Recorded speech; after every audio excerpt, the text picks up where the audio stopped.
সালে 2022 সালে ওনাকে করছিলাম এই সালে কিন্তু বোঝাতে পারছি।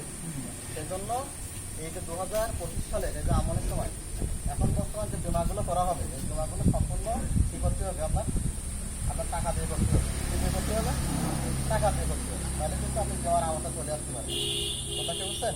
এখন 100 টাকার জন্য 10 টাকা। কত টাকা? কত টাকা?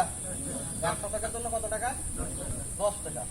এখন এইভাবে আপনি 33% পর্যন্ত করতে পারবেন। ওটার লিমিট আছে 33% পর্যন্ত।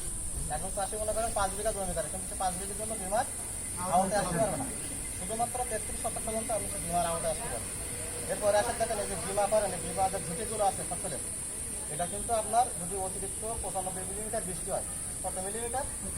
95 মিলিমিটার যদি বৃষ্টি হয় তাহলে আপনি কিন্তু বিমার আওতায় আসবেন। ঠিক আছে?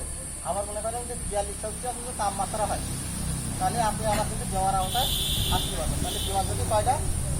2টা। কথাকে বুঝতে পেরেছেন? এরপরে আপনার ফসল ক্ষতি হয় না, ধান করছেন কারেন্ট প্রকাশ হয়, এর জন্য কিন্তু বিমার কিন্তু আওতায় আসতে পারবেন না।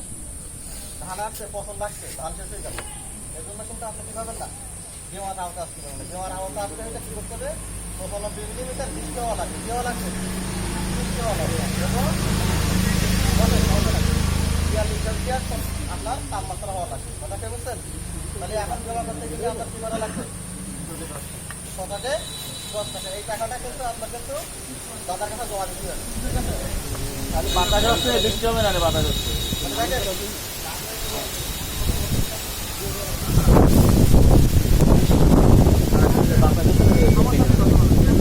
বলেন হয়তো সংক্ষেপ করে, বৃষ্টি হবে না। এখন জমা করতে গেলে আপনারা জমার আওতায় আসবেন।